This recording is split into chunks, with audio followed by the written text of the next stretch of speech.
I want to let you know something. I don't know if you're noticing that. Bernie don't care. In fact, Bernie is wild, and Bernie is serious, and he's past the point where he's concerned with whose brittle spirits he has to deal with. Like today, there are people always concerned about political correctness. Well, Bernie really impressed me in this interview because he let people in to see who he was a little bit. This is vintage. In 1974, you said that busing policies were well-meaning in theory, but sometimes result in, quote, racial hostility. What else did I say in that? Tell me. No, you got it there. Read it. Read the whole quote. I don't have the whole quote. The whole quote is, the federal government doesn't give a shit about African Americans. Oh, that is true. That's why I didn't include it. All right. Okay.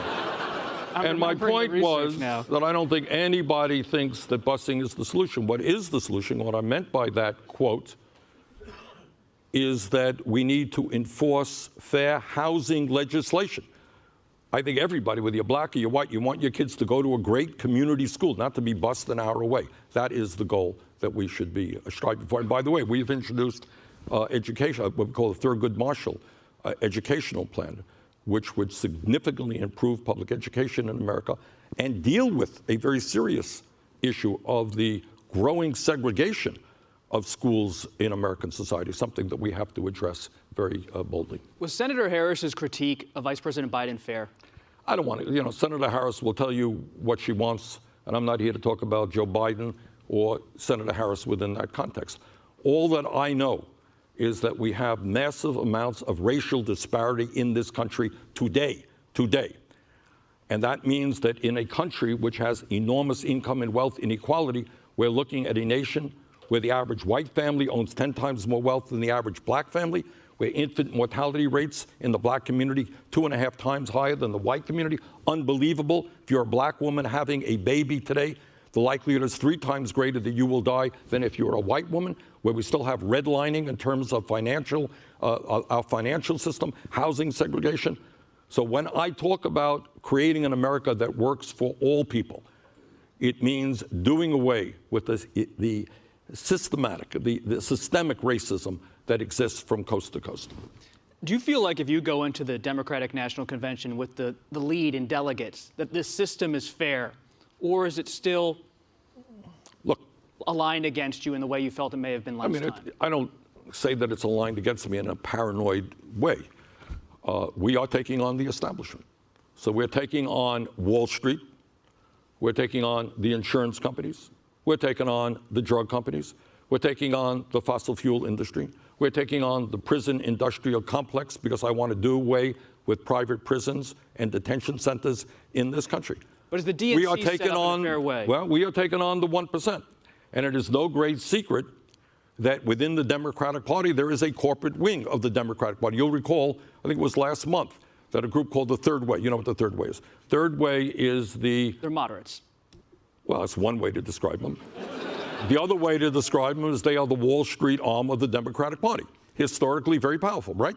That's the fact. They receive their money from financial institutions. They have traditionally played a very big role in the Democratic Party. Democratic Party for the last 40 years has been dependent on big money interests. All right?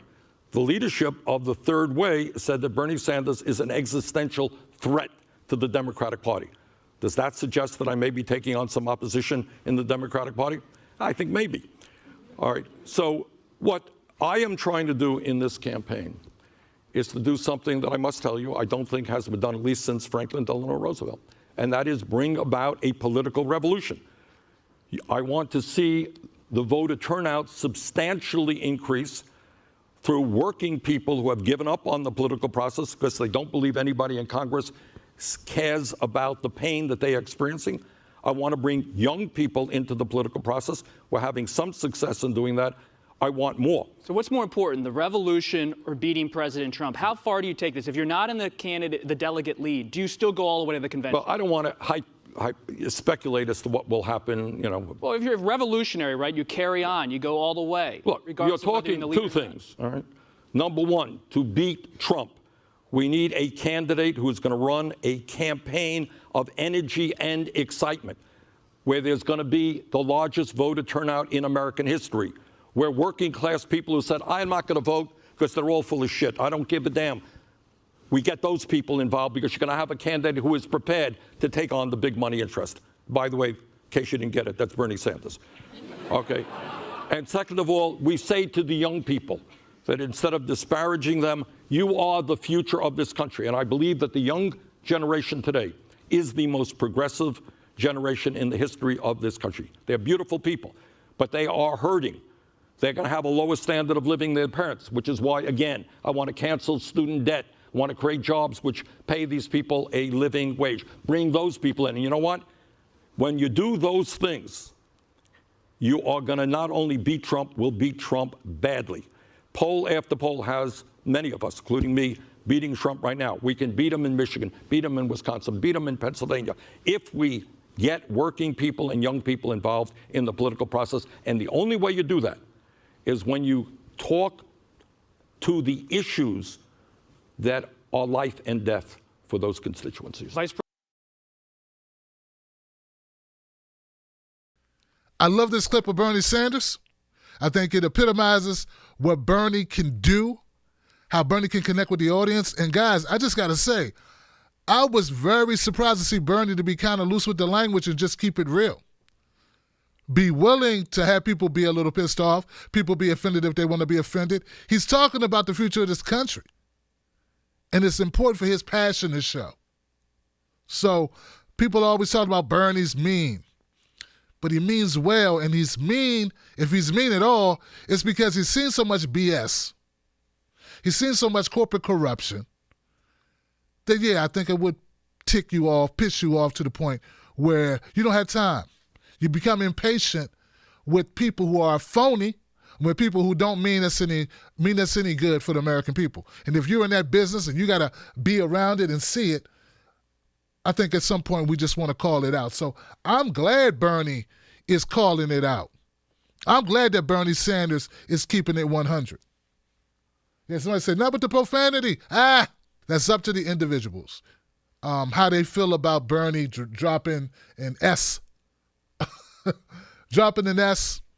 And look, it was true. It was the statement, right? So he wanted to be clear with the interviewer that, hey, you didn't read my whole statement.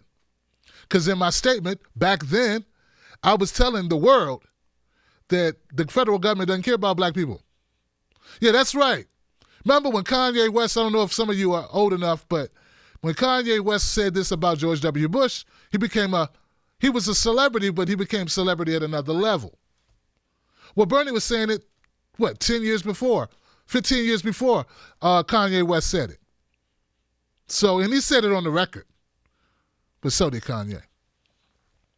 A couple other points about this interview that I loved. Sounds to me like Bernie Sanders understands at least a good portion of what's going on with black America.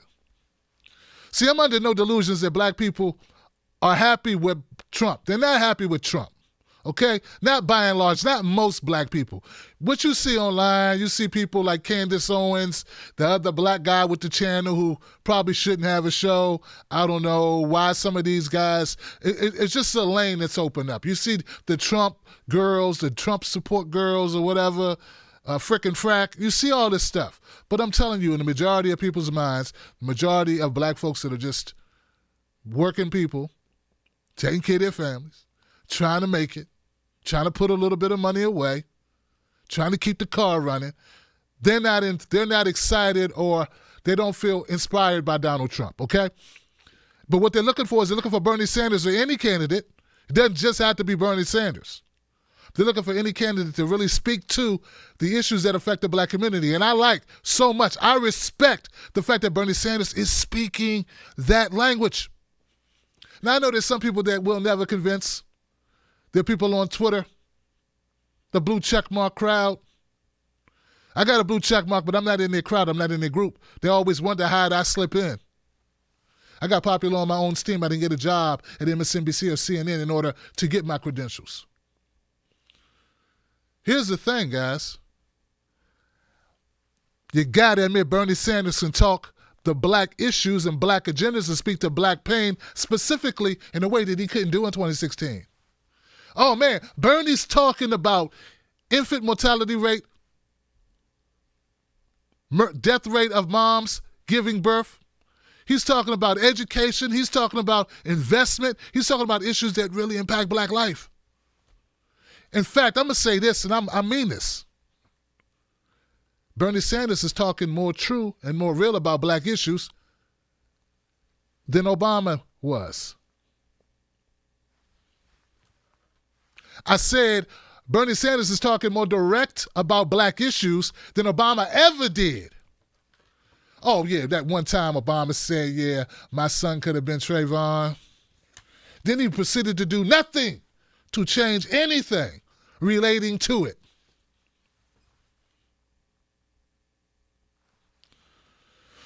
So I'm impressed. I would like, I'm one of those people that's very critical when it seems like politicians don't get it. Because I'm not here to be your friend. I'm here to help you win. I'm here to help make the country better. I'm here to protect the country, and I'm here to protect the children, and I'm here to make sure we get the right nominee to the best of my ability. If not, I could have just stayed in the computers. I could have just stayed in that field. At least then I knew when my food and my bills were coming from, how I'm going to pay them. So I do this. When I go after candidates for not doing what I think they should do, it's because I support them and I want them to do better, and I want better for the country. Bernie Sanders is doing a hell of a job, and I think if I could critique him, which I do,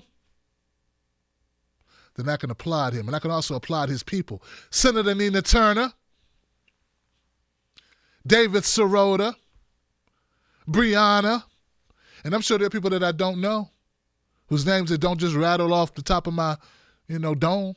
But they're doing a good job with Bernie, and I just want to make sure Bernie gets credit for that because he's up there rattling it off in a way that shows it's ingrained. Cornel West would be proud. I know Cornel West saw this clip, and he smiled. That's Brother Bernie. Now, the second part of the clip where Bernie was talking about part of the reason, because the Washington Post reporter asked him, hey, are you thinking you're going to get a fair shake? Are you going to get a fair shot out of the DNC this time around? And if you think you are, why do you think this? And Bernie said, it's not so much that I'm paranoid that the establishment's out to get me, but the point is I'm going up against the establishment. That's the thing about Bernie Sanders, man, that I think most people just don't get, or the people that are so dead set against Bernie because they're still hurt about Hillary. Bernie takes on the establishment. That's what you want. There's an establishment in the military-industrial complex. Bernie's willing to take them on. There's an establishment in the healthcare industry. Bernie's taking them on. Establishment in the insurance companies. Bernie's taking them on. Establishment in big tech. Bernie's taking them on. Bernie's taking them on in insurance, in the guns, in all walks from private prisons. You name it, Bernie's calling them out. Do you think that makes Bernie the guy they invite to the parties? Hey, man, the fact of the matter is Bernie don't do private fundraisers, but he wouldn't be able to raise those funds anyway because they hate him. Let us not forget, Bernie Sanders is the only candidate in this race that has a wall of shame for rich, powerful people. Some of them billionaires, other CEOs of major corporations. Bernie Sanders is the only one that they said, get him out of here. We don't want him. We'll take anybody else but Bernie. Why did they say that? He's the threat. Elizabeth Warren ain't the threat. Why? If Elizabeth Warren was the threat, why isn't she considered the Antichrist? That's what they're calling Bernie, the Antichrist. That's what big corporations, CEOs, and billionaires are calling Bernie. An existential threat to the system. Hey, TYT and Cenk Uygur and Emma Vigeland and all of you who ignore me because I'm nobody. I get it. Why? Paying me attention would only make me bigger. You wouldn't want the foremost black progressive channel to actually get bigger. You wouldn't want that to happen. You wouldn't want a real conversation, Jake. I get it.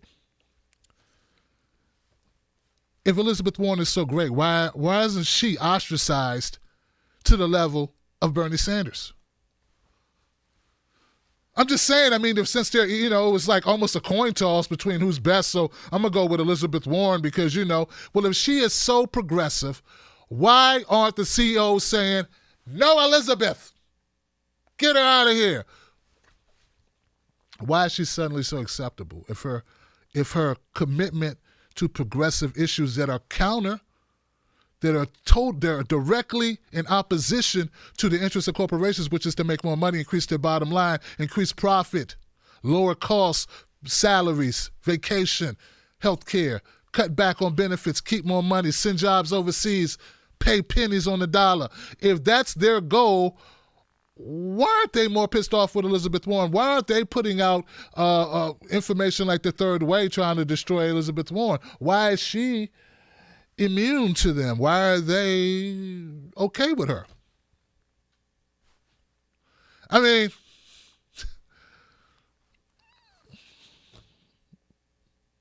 Megatron, he didn't like Professor X. I'm just saying, like, the bad guy doesn't like the good guy, right? I mean, in any scenario, right? Lex Luthor didn't like Superman, right? It is Lex Luthor, right? Am I getting my comic book thing right? I'm just saying the bad guy doesn't like the good guy. If Elizabeth Warren is the good guy, why aren't the bad guys hating Elizabeth Warren? I'm just saying, it's like, isn't this how this game is supposed to be? Isn't this... I don't know, He asked Bernie Sanders, well, Bernie, if things don't work out for you, will you endorse another candidate or will you fight on or what's the revolution going to be? Bernie Sanders' explanation or his response to that, spot on. It's the job of the candidate to inspire the voters. We want voters who don't vote. Yeah, man, you can preach to the choir all day. You need to go get the unindoctrinated. You need to go get people that wrote off politics 20 years ago. I don't have any belief that Kamala Harris is making people who never voted go, I believe in her.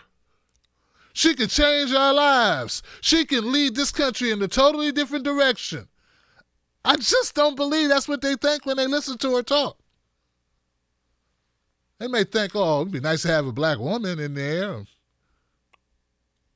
They may listen to Elizabeth Warren say, hey, it might be nice to have a teacher in there. But are they really going, I've never voted before, and this is the person that inspires me, that makes me believe that I should vote. This should be the first time. Like, how many first-time voters is Elizabeth Warren inspiring? This is just the question, and that's what's necessary. Now, it's still early. Anybody could win, I guess. But not just anybody will be able to inspire voters to get out and vote. And that's what you need. That's what you're going to need to defeat Trump. Because you best believe, short of finding Donald Trump with a live boy or a dead hooker, prostitute, working lady, or man, there's very little that'll hurt Donald Trump. In fact, I don't even think those two things will hurt him. I think Donald Trump's going to keep his base. So what you need to do is be able to excite other people. Not the Hillary method of going after Trump voters and trying to convert Republicans into Democrats or whatever that is. No, just speak to issues. Don't care what people's names are. Don't care what's behind their name tag or how they voted before. Speak to the issues. Speak to the issues. That is the only shot you really have. And I think Bernie does that better than any other candidate right now. And I'm thoroughly impressed with this clip. Rumble, young man, rumble. All right.